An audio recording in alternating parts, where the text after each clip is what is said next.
Magandang araw sa ating mga kababayan. Magbigay natin ng opinion tungkol doon sa Witis at Tagakuha. Dito naman kasi ang pag-usapan is tungkol doon sa confidential.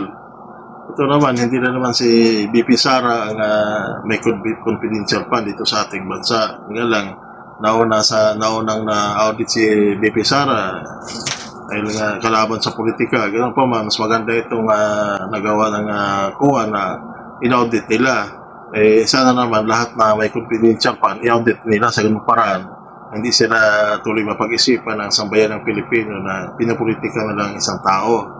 Dito naman kasi ang ano natin dito sa tungkol sa pag-audit ng COA, talagang may pagkakamali ang COA dito. Unang-una, dapat kasi dito bilang isang taga-COA kaya nag-audit ka ng confidential fund, dapat ang nag-audit dito yung nakaka-assign, dapat yung may military background man lang o di kaya naman yung may kaalaman naman talaga tungkol sa paggamit ng confidential fund.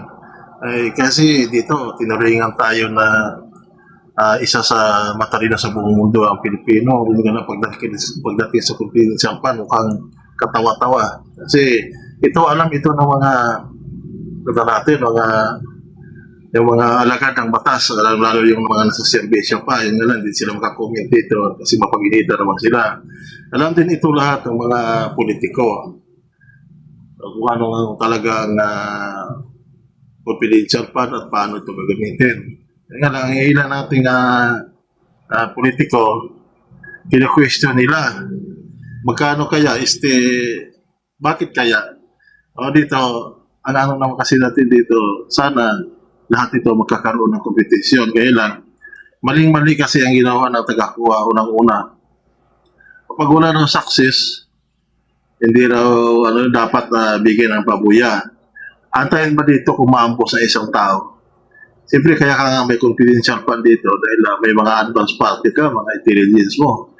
So, kung may halimbawa may pagbabanta na abusin ng isang politiko at hindi naman natuloy dahil doon sa informasyon, intelligence gathering. So, hindi ba matatawag na tagumpay yun? Kailangan ba na may mahuli pa bago magbigay ng rewards? Pangalawa dito, yung mga intelligence natin, siyempre may mga asset din yan.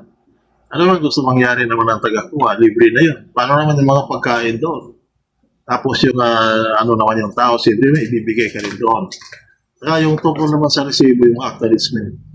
Wala pang karaniwan lang ito dahil unang-una, kung halimbawa nasa probinsya ka, hindi naman lahat na tindahan may UR. Siyempre dito, i-acknowledge mo na talaga kung anong mga nagasto mo lahat yung mga araw na yon. Kasi pag UR, sigurado ka ba na din sa mga lahat na tindahan may UR? So dito, dapat inisip din may ginagawa para naman sa ganung paraan naman na hindi na magkatawa-tawa. Nangyari kasi dito, sinundan na nga nauna na ngayon mali, tinutuloy-tuloy pa, pinipilitin ng ibang mga mga ilang mambabatas. Alam na nilang mali rin yung proseso, tinutuloy-tuloy pa. Dito naman, ang samay ng Pilipino is, na rin siguro, alam na rin na talagang mali ang proseso.